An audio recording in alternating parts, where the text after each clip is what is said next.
बिस्मिल्लाहिर्रहमानिर्रहीम, अस्सलाम वालेकुम। My name is Waqas. अगर आज हम PMA 153 लॉन्ग कोर्स का जो इनिशियल इंटरव्यू है और उसके अलावा जो उसका ISSB का इंटरव्यू होगा, इसके बारे में काफ़ी कैंडिडेट्स क्वेश्चन करते हैं क्या इंटरव्यू इंग्लिश में होता है या उर्दू में होता है। अगर उनको ये आंसर दे दिया जाए कि जो इंटरव्यू है वो तो इंग्लिश के अंदर होता है, तो सेकंड जो उनका क्वेश्चन होता है वो ये होता है कि अगर जिसको इंग्लिश नहीं आती वो फिर क्या करे। ये सारे क्वेश्चन का आंसर मैं यहाँ पर इस वीडियो में बताऊंगा। और एक चीज़ भी और भी कन्फ्यूजन क्रिएट करी है कैंडिडेट्स के में, वो ये है कि रोल नंबर जो स्लिप है वो कब आपकी जनरेट होगी, क्योंकि बहुत ज़्यादा कैंडिडेट्स का क्या आ रहा है जी, अभी वो पेंडिंग अप्रूवल जो है वो आपका पेंडिंग ही है, और वो कब तक अप्रूव होगा, क्या रिजेक्शन के कितने चांसेस हैं, वो सारे मैं इस वीडियो के अंदर आपको बताऊंगा। तो बेसिकली हम इंटरव्यू की बात करेंगे और साथ में किसकी बात करेंगे, जो भी आपका इंटरव्यू और इसके अलावा रोल नंबर स्लिप के बारे में।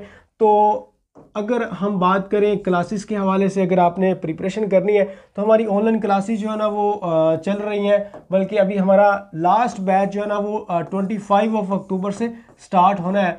और उसके अंदर आपकी एक तो क्लासेस होंगी जूम ऐप पर डेली, साथ में वर्बल के जितने भी हैं, नॉन वर्बल के जितने भी हैं और एकेडमिक के, ये सारे PDF के नोट्स प्रोवाइड किए जाएंगे। This is my WhatsApp number, you may contact if you are interested to join this course. और इसके अलावा इसकी जो फीस है टोटल वो आपको बता देता हूँ जी। 3000 जो है ना वो इसकी टोटल फीस है, और ये तकरीबन 15 से लेकर कोई 20 दिन तक जो है ना वो चलेगा। इसके अंदर जो आपके टोटल हर दिन जो है ना वो टेस्ट होता है ऑनलाइन, और साथ में हर दिन क्लास होती है और साथ में नोट्स प्रोवाइड किए जाते हैं। आगे चलते हैं हमारे जो क्वेश्चन की तरफ, जो कि मेन हमारा इंटरव्यू के रिलेटेड क्वेश्चन है। मोस्टली आस्क्ड क्वेश्चन जो ज़्यादातर कैंडिडेट्स पूछते हैं वो कौन सा है जी, वुड इंटरव्यू भी इन इंग्लिश और उर्दू। जो इंटरव्यू है वो किस लैंग्वेज के अंदर हमारा होगा, उर्दू के अंदर या इंग्लिश के अंदर। तो मैं आपको वाज़ह तौर पर यहाँ पर बता दूँ, हमारा जो इंटरव्यू होगा वो सारा का सारा इंग्लिश के अंदर होगा, चाहे ISSB का है या चाहे वो इनिशियल इंटरव्यू। आप ऑफिशियल वेबसाइट पर जाकर वहाँ पर चेक कर सकते हैं, और उन्होंने ये चीज़ जो है ना वो साफ लिखी हुई है। और इसमें यह है कि इंग्लिश, अगर किसी को इंग्लिश नहीं आती तो क्या वो उर्दू बोल सकता है, ये क्वेश्चन किया जाता है।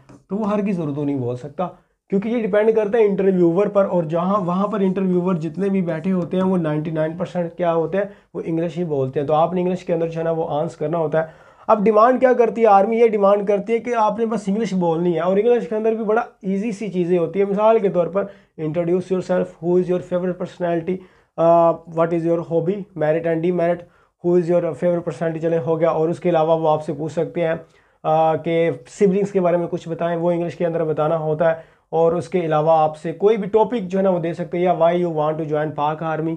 तो इस तरह की चीज़ें होती हैं। तो ये अगर कोई 10-12 क्वेश्चन होते हैं, 15 क्वेश्चन होते हैं, इसको क्रैम भी कर लेना तो इजीली बोल सकते हैं। लेकिन वो ये डिमांड नहीं करते कि आपकी प्रोनाउंसिएशन बहुत अच्छी हो, आप एक्सपर्ट हो, ऐसी कोई भी वहाँ पर डिमांड नहीं होती। तो जितनी इंग्लिश आती है ना उतने से काम चल जाएगा, टूटी फूटी जितनी भी है ना वो चला लेंगे। लेकिन हरगिज़ ये नहीं कहना कि मैं आई स्पीक इन उर्दू या I am not comfortable in English language, तो मैं आई प्रोसीड इन उर्दू। तो इस तरह की कोई बात नहीं करनी। अगर वो उर्दू में क्वेश्चन करें तो फिर आंसर उर्दू में देना है, अगर वो इंग्लिश में क्वेश्चन करें तो फिर आपने आंसर जो है ना वो इंग्लिश में करना है। सिंपली इसका फॉर्मूला ये है कि जैसे आप एग्जाम देने जाते हो तो वहाँ पर अगर उर्दू के अंदर क्वेश्चन आया हुआ है, उर्दू का पेपर है, तो उर्दू में अटैम्प्ट करेंगे। अगर वो इंग्लिश के अंदर क्वेश्चन पूछ रहा है तो आपने उसका आंसर भी इंग्लिश के अंदर देना है। तो लैंग्वेज को शिफ्ट नहीं करना, ये चीज़ें जो ना मैं आपको बता रहा था। और बाकी ये चीज़ें खैर मैंने आपको ऑलरेडी बता तो दी हैं। अगर हम बात करें इसके आंसर मैंने लिखा हुआ था कि your complete interview would be conductor in, जो है ना वो हमारे पास इंग्लिश के अंदर होगा, खैर वो स्किप हो गया। आगे what we can't speak in English, अगर हम इंग्लिश में नहीं बात कर सकते तो ये आगे से कट हो रहा है कहीं से। तो इसका मतलब यही है कि अगर आपको but you have to do so, जो भी है आपको इंग्लिश में ही बात करनी है, चाहे टूटी फूटी जो भी है, इंग्लिश आपको आनी चाहिए। थोड़ी बहुत होती है, कोई इतना इशू नहीं होता हमारे पास। उसके बाद हमारे पास जी रोल नंबर स्लिप का जो पेंडिंग प्रॉब्लम है वो क्या चीज़ है। अगर आप वहाँ पर ऑफिशियल वेबसाइट पर जाएं तो अपना CNS नंबर लिखते हैं वहाँ पर, और CNS नंबर के बाद वो आपको ये बताते हैं कि आपकी अभी तक अप्रूव नहीं हुई। तो यहाँ पर ये ध्यान रख लें जो मैं अभी बताने जा रहा हूँ आप लोगों को। तकरीबन 2 वीक तक आपने वेट करना है। 2 वीक तक जो है ना वो चेक करते रहें, 1-2 दिन तक, 1-2 दिन बाद, 3 दिन बाद चेक करते रहें। तो जैसे CNS नंबर लिखेंगे तो आपकी रोल नंबर स्लिप आएगी। कोई 2 वीक मैक्सिमम, वैसे 3 वीक तक भी चला जाता है, वैसे 2 वीक। रोल नंबर स्लिप के ऊपर आपका सेंटर लिखा होता है जो चूज़ किया था आप लोगों ने, और साथ में टेस्ट की डेट लिखी होती है, और साथ में टेस्ट का जो टाइम होता है ना वो लिखा होता है। तो ये आपका पेंडिंग के हवाले से आराम से ईजी हो जाए।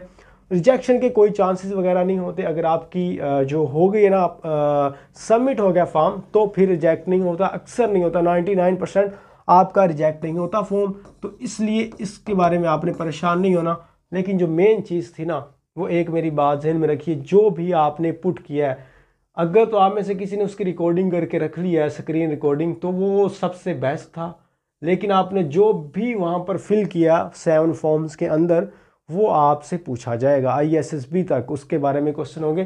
तो अगर आपने उससे डेविएट किया तो इसका मतलब है कि जो पर्सनैलिटी है तो वो आपकी आर्टिफिशियल है, ख़ुद कोई पता नहीं है, कोई चीज़ यूनिवर्सल नहीं है, सारी मन घड़त किस्सा है। तो इसलिए वो फिर आपको क्या कर देगी, रिजेक्ट करवा देगा।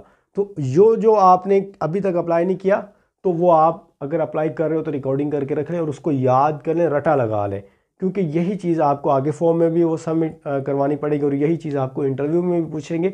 और इवन कि ऐसे के अंदर भी कहीं ना कहीं यहाँ पर आपके पर्सनल मैटर आ ही जाता है। वो ऐसे कैसे होता है इनिशियल इंटरव्यू के अंदर, वो मैं आपको जना उसकी अलग वीडियो बनाऊंगा, उसमें ऐसे वगैरह हम करेंगे। बाकी ये चीज़ें थी जो मैं आपको बताना चाह रहा था। कोई बात पूछने वाली है कमेंट बॉक्स में पूछ सकते हैं। मुझे दीजिए इजाज़त।